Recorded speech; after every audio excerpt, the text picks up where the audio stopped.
I was born in Phoenix, Arizona, and if I don't think from back then, 19 years ago, it's any different from what it is today. It's usually highly Latino populated. Usually, like I literally was born into like a subculture in America. I learned Spanish first, and then I started speaking English when I was 4. I was taught Spanish by my parents, and then from talking with my father, I learned English from TV.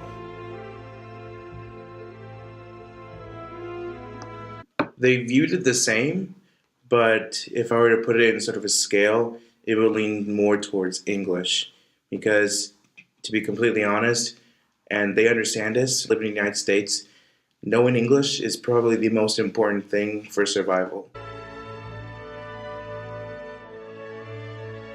To make sure they maintain Spanish as their primary language because even though they're going to be born in the United States, I want them to never forget that they are still Guatemalans, they're still Hispanics.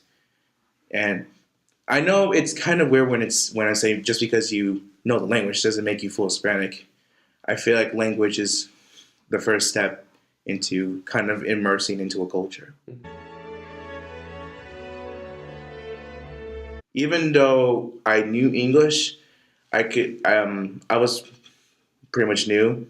I didn't look like I could speak English, and also I wasn't perfect in it. I didn't know how to write or read in English. I could barely read Spanish. And when I would talk in English, it sounded very, very disconjointed. Like I couldn't have a good conversation, and I didn't understand anything that my teachers would tell me. So after the first week, they recommended to my parents that I should go into the ESOL program.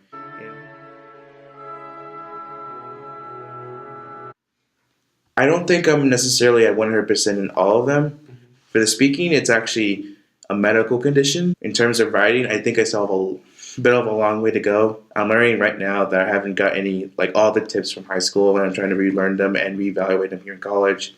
And then essentially it's the same thing with Spanish.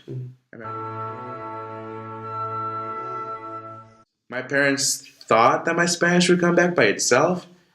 What they didn't realize, though, is that they were actually kind of helping my English go further and further because they didn't really know how powerful school was in teaching people English until they finally saw me. And literally, by the time I was in 7th grade, I could almost virtually speak no Spanish. If I were to be talking to someone in Spanish, I would prefer to speak it in the way I grew up, in the way my parents speak it, the dialect that I use, and it helps me maintain that sense of culture because I can relate to that certain dialect and I can relate to my parents in that same way.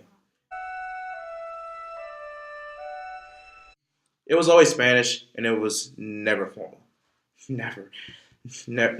Even today, the way I speak with my father, it's like we use certain words because we know those words. He taught me those words and nobody else, probably not many people from Latin America use those same words that we do.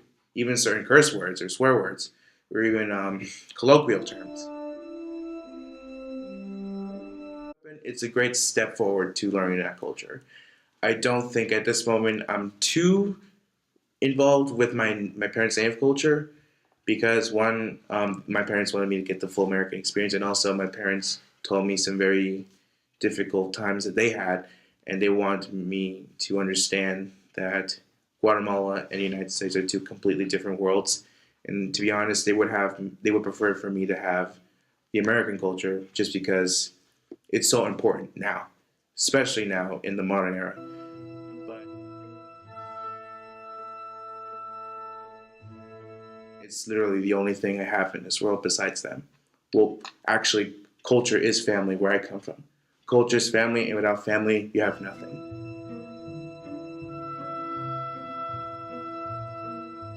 I'm proud that I can, have this sort of background that I can relate to my parents, to my relatives, to friends who can speak that language.